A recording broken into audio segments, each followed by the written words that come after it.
திருவாரூர் அருகே கொலை வழக்கில் தொடர்புடைய ரவுடியை போலீசார் சுட்டுப்பிடித்த சம்பவம் அந்த பகுதியில் பரபரப்பை ஏற்படுத்தியிருக்கிறது. கூடுதல் விவரங்களை வழங்க இணைகிறார் செய்தியாளர் மணிகண்டன். வணக்கம் மணிகண்டன், இந்த சம்பவத்தினுடைய முழு விவரங்கள், தற்போது இந்த ரவுடி பற்றிய பின்னணி என்ன விவரங்கள்?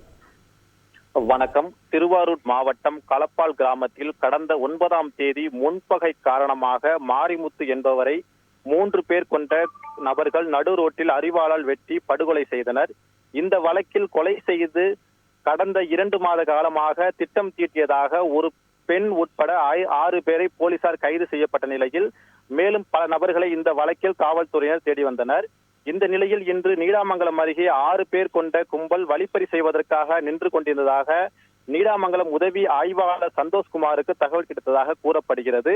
அதனைத் தொடர்ந்து சம்பவ இடத்திற்கு சென்ற சந்தோஷ்குமார் அங்கு இருந்த ஷாம், தயாநிதி மாறன், தென்னரசு, பிரேம்குமார், மாணிக்கம் உள்ளிட்ட 5 நபர்களை பிடித்துள்ளனர். இந்த நிலையில் மனோ நிர்மல்ராஜ் அங்கிருந்து தப்பி ஓடிய நிலையில் நீடாமங்கலம் அருகே ஆதனூர் அரசு மதுபான கடை பின்புறம் மனோ நிர்மல்ராஜ் இருப்பதாக நீடாமங்கலம் காவல்துறையினருக்கு ரகசிய தகவல் கிடைத்தது.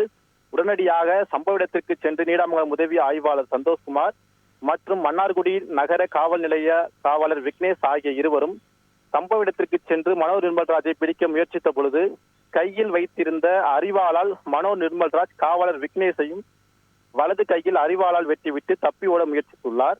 உடனடியாக உதவி ஆய்வாளர் சந்தோஷ்குமார் வானத்தை நோக்கி சுட்டு எச்சரிக்கை விடுத்துள்ளார்.